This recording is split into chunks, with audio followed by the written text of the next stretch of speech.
Believe it or not, I'm going to start off with a quick update on testing and hospitalizations. That will come as no surprise to the folks who are here who spend every morning or every afternoon with us. Yesterday we conducted and processed about 10,000 tests.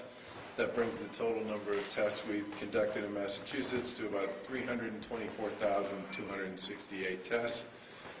Only 10% of the tests that were completed yesterday came back positive. That's the lowest percentage we've seen since the end of March, when the Commonwealth was testing about 5,000 people a day. We remain focused on continuing to expand our testing capacity and believe it's a good sign that as the testing numbers are getting bigger, the percent of positive cases is getting smaller. It's important to remember that the test results alone are not an accurate depiction of what's happening across the state with respect to COVID-19.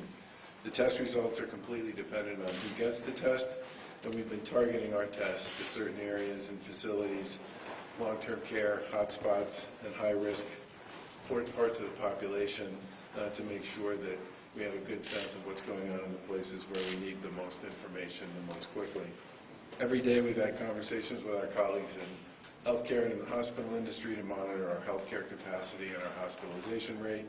And as of Sunday, there were 3,539 patients, or about 5% of the cases in Massachusetts, that were hospitalized due to COVID-19, which is another drop from the day before. The total number of people hospitalized yesterday dropped by about 78 patients.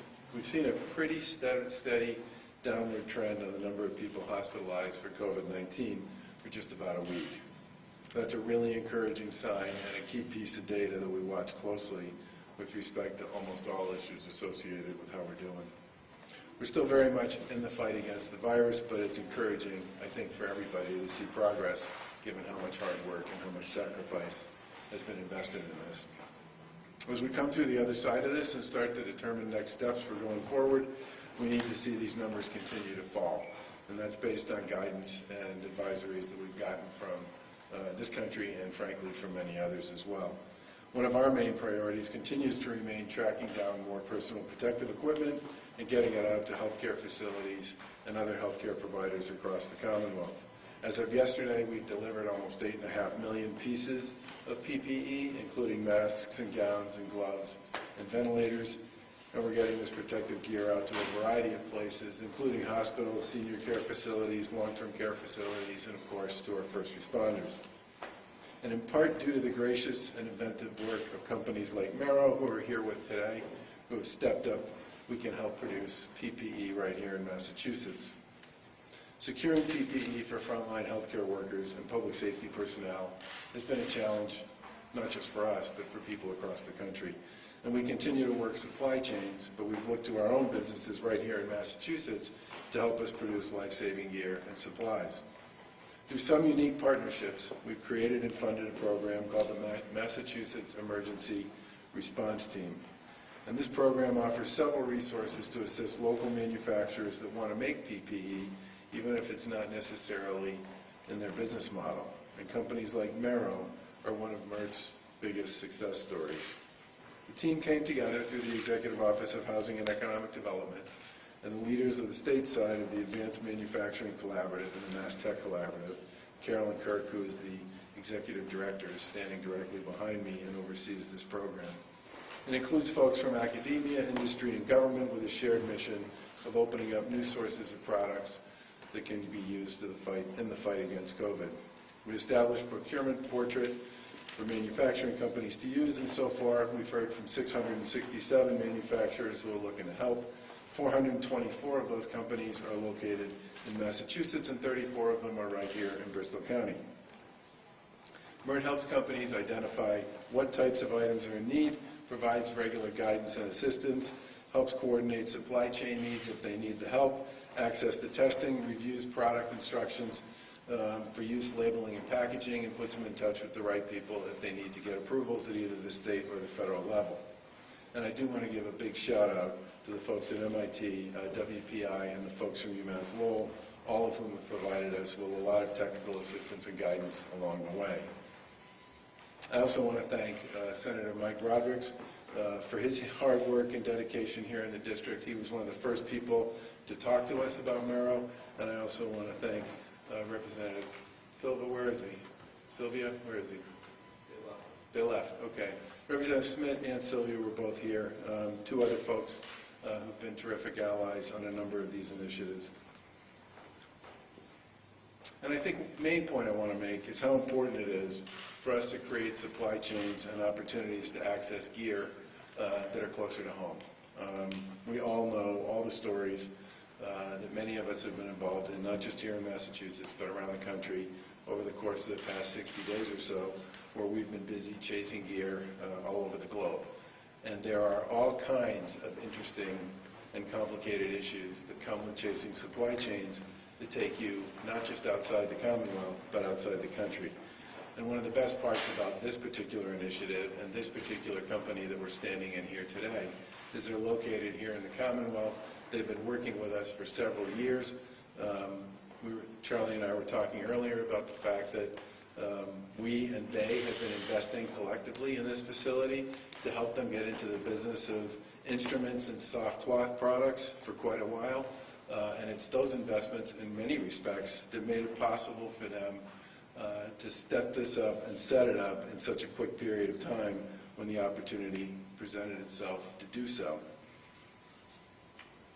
I do believe at some point they will be the largest manufacturer of USA-sourced fabric, thread, and trim PPE medical isolation gowns in the country, which is quite a story for an organization that only decided to get into this business 40 days ago, 50 days ago? 40 days ago.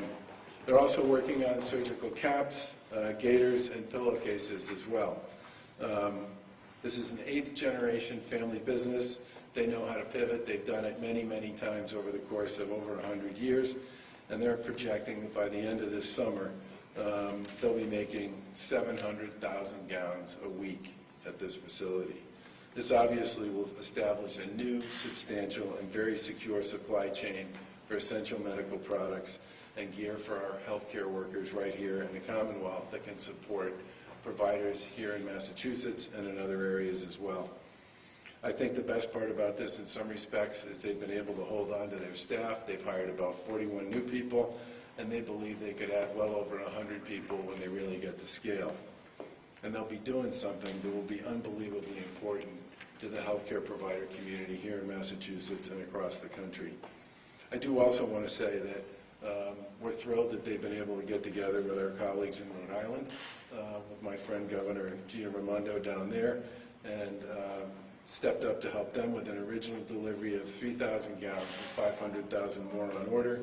And I think in some respects it's a story that speaks to the creativity and collaboration between a terrific, well-known, long-established family business here in the South Coast in Bristol County and a Commonwealth of Mass that look for an opportunity to find partners like this so that we could create the kind of supply chains right here in Massachusetts that could serve our healthcare industry and our people, especially our people. And with that, I'll turn it over to Charlie.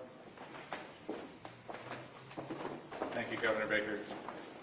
It has been a 40-day exercise of scaling a supply chain for medical products, but it's been a 3-year program of investing in the infrastructure to be able to do it. And I want to thank Governor Baker and his administration.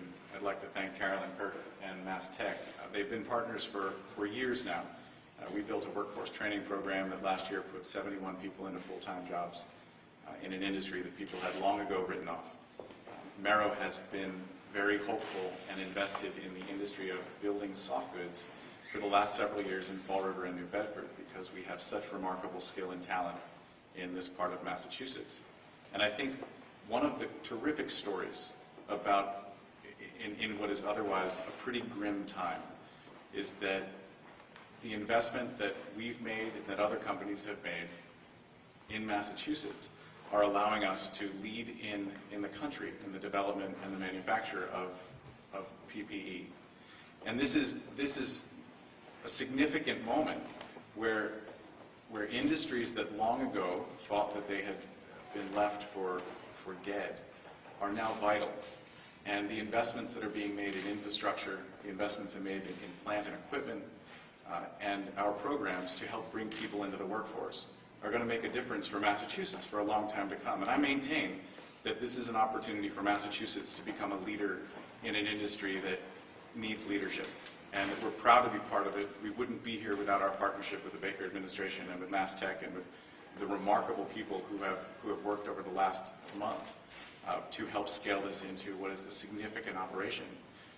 But there are another group of people that need to be thanked, and that is every person who has come to work in this facility over the last 40 days. It is not easy to come to work in an environment where there is a health crisis that is present, and we've worked very hard to keep everyone safe, and they have been safe. But those people who have worked 18-hour days for the last 40 days are the people who have provided the 15,000 garments that we'll be shipping off of the dock today, and are building the millions of gowns that are going to be in the state over the next several months. So my gratitude to them, my gratitude for the staff here that have steered something so successfully, and I would look to everyone to recognize that these long-term partnerships, these commitments from the state and the hospital organizations to build product in the U.S. will allow us to have established a durable and reliable long-term supply chain for isolation gowns to be provided to the entire country. And we're grateful for all those partnerships. And thank you, Governor, once again. I appreciate you coming, and we're very proud to be part of this manufacturing exercise. Thank you so much.